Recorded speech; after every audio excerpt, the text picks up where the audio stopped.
Fanfic Corner, presented by Jennifer. A Delicate Arrangement, Chapter 12.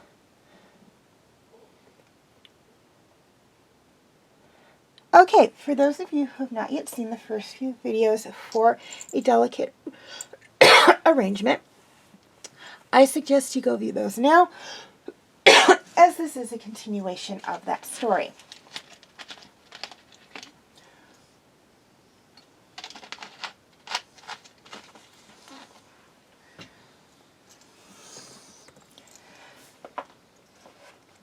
You took your braid out. So I did. Oh, it's a shame, Callum thinks. He doesn't say it out loud. But he doesn't say it out loud. It looked nice on her. Not that he'd gone out of his way to notice. Nor is it to say that she doesn't always look nice. But it did look nice, and he'll admit that much happily. They're on their way to breakfast this morning. Rayla's hair still has leftover waves from the braid Claudia had put into it, and it falls around her face in a curtain of silver that makes it hard to look away. He's glad he's taken her out to the Wishbone yesterday. She needed it, he thinks, and she seems altogether much less tense than she has been. But it's his shoulders that are stiff now, as Claudia's words sit heavily in his head. Would a life with Rayla make you happy? The answer is no. No, it wouldn't. He'd known that when she asked it. But the why of it has been playing on his mind all night, and he still doesn't have an answer. He shrugs his shoulders, trying to push the question out of his mind for even just a moment of peace, only for it to be replaced, instead,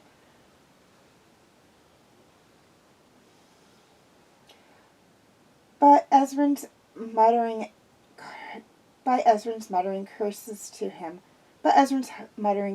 him when they let themselves into the dining hall.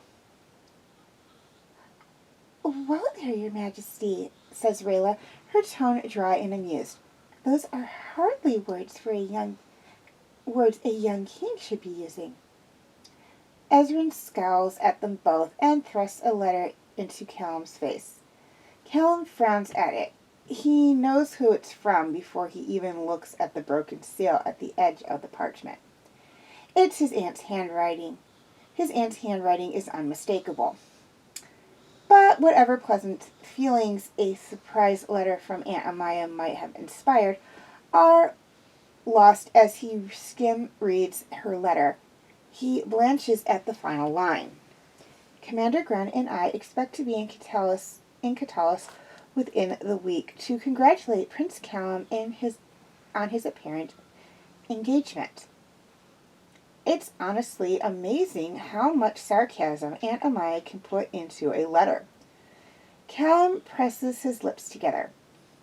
He hands the parchment off to Rayla, watches her eyes widen as she reads it, and holds back a mirthless laugh when she brandishes it at Ezran, looking mortified. "What?" she snarls. "In the name of the bloody moon is this supposed to be?" "What it looks like," says Ezran sharply.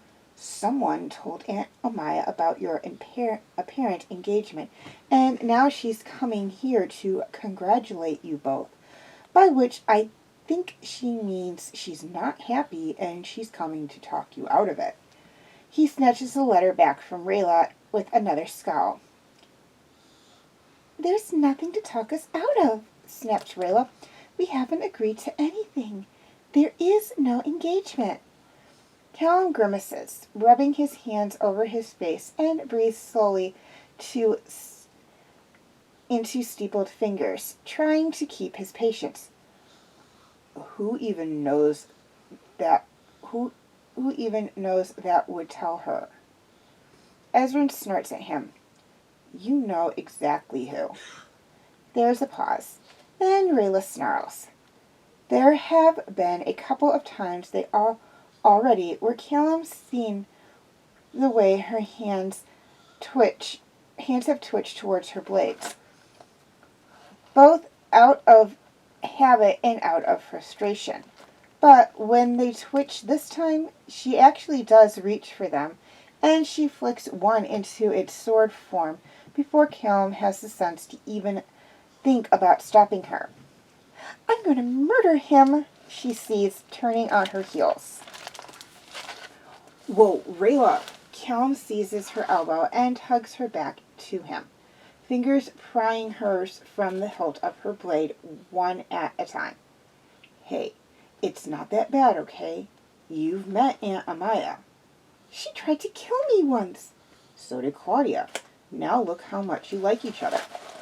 He eases the weapon from her entirely, flicking the blade back into its hilt, and passes it back to her hand. Her fingers are soft, something he never noticed despite all the times he's held them. He lingers for just a moment too long before Rayla tugs her hand out of his grip to put the weapon away, and he remembers his question. When's she supposed to get here?" he asks Ezran. Ezran glances down at the letter. "It just says within a week." Callum grimaces a little. Within a week could mean anything. She might turn up this afternoon if the messenger bird this letter was sent with took a detour on its way to Katolis. In any case, this visit has been stressful enough for Rayla, and he reaches for her hands again, determined to ease her nerves. He tells himself that it's what he would normally do, and not at all because he wants to know if her skin has always been that soft, or if it's just a brand new development. "Let me teach you to sign," he offers at last. "It'll help." "What, so I can understand her when she insults me?" "Rayla," Callum sighs patiently, his thumbs rubbing circles on the back of her hands. "You trust me, right?" She scoffs, meeting his gaze for a second before she looks away and pulls her hands out of his. Callum thinks he catches a flicker of something in her eyes, but it's gone when she shrugs. "I suppose." "It'll help," Callum says with a smile. "I promise."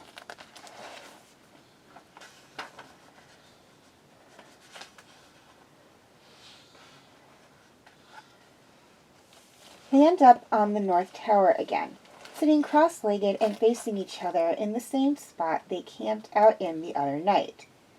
He hadn't dismissed the guards this time, but Rayla had enjoyed the way he taunted them before he slammed the trapdoor shut.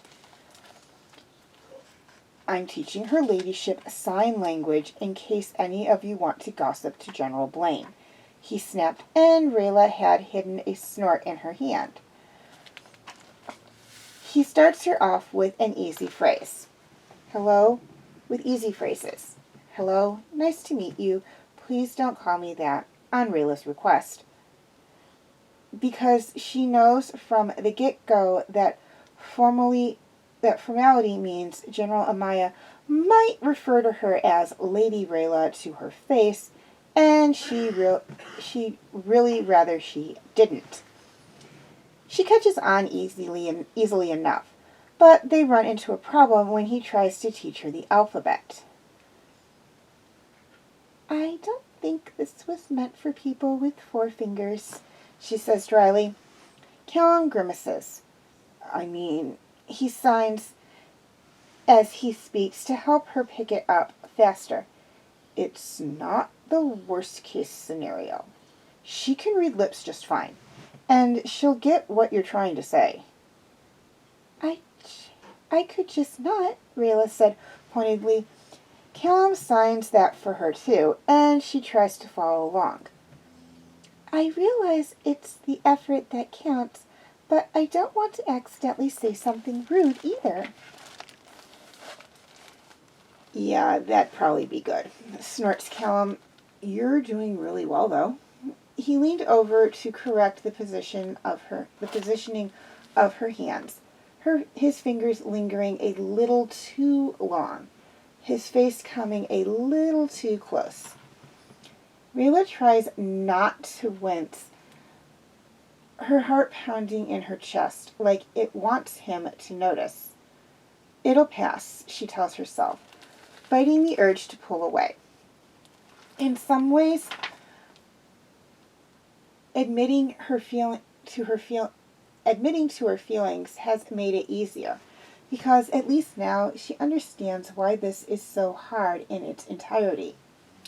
In other ways, it makes it harder still, because he's only grown more casually affectionate since the other night, and she's had to spend the whole time pretending his touch doesn't kill her.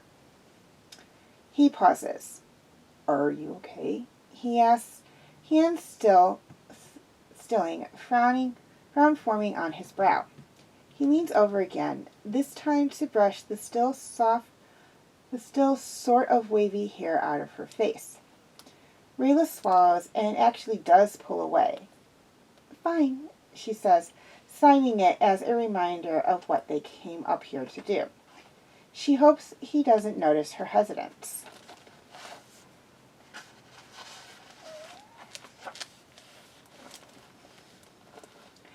He does notice. Of course he does. He knows her too well and has known her for too long not to. He stops signing entirely and frowns at her. You've been saying you're fine a lot, he points out. Are you actually? Yeah, says Rayla, but Callum watches her carefully now, catching the same flicker of something in that in the pale violet of her eyes he thought he'd seen this morning. He shuffles forward, knees bumping against hers, and takes her hands in his. She sucks in a breath through her teeth, a gasp that doesn't go any further than her throat, and Callum feels the way her hands tense in his. He pauses, wondering if she might pull away from him again. Again, he thinks inwardly. How often has she been pulling away from him that he's wondered if she'll do it again? She doesn't, but he still notes the shadow that crosses her face. Like it's taking more effort to be still than she wants to admit. I know this visit's been hard, he tells her, his voice soft. But you can talk to me, Rayla. You know you can. I know, she mutters. She snorts to herself. Just once. I want a day where Plan minds his own business. And now, here's this thing with your aunt, and... She shakes her head, tugging her hands out of his grip and shuffling back to draw her knees under her chin. I'm just tired, Callum. His frown deepens. He attributes the last couple of times she shied away from his touch to the circumstances. But there's a pattern now, one that he can't mistake for anything else. "Why don't you let me touch you?" he asks without thinking. She winces, freezing like a deer caught in a trap, and he knows her aversion to him is intentional. She swallows. "I thought it might be where Blaine might be getting his ideas," she mumbled. Callum makes a face at her. "Who cares what he thinks? We're just friends." "We're pretty close for just friends, Callum." Her voice is quiet, her eyes conflicted and locked on her knees. She's right, and he knows it. Just friends don't have the sort of intimacy he's grown used to. They don't hold hands, or cuddle together under blankets, or hold each other's faces, or brush each other's hair out of their eyes. It's probably where Ezran has gotten the idea to propose their marriage, where Soren has gotten the idea that they might be more than what they are, and certainly where Blaine has gotten the idea that they'd done more than talk the other night. They should cut back. He should cut back. But the idea of not being close, of not being able to hold her hand to calm her, or hold her close to comfort her, or just because he can, is not one he likes. "Sorry," he mumbles, scooching back. The very action pulls at his chest. "It's fine," she says quietly, and she's using that word again. Deep in his mind, he has a suspicion that it's not.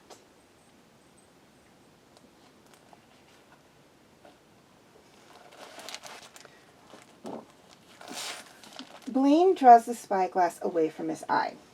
He's on the east tower.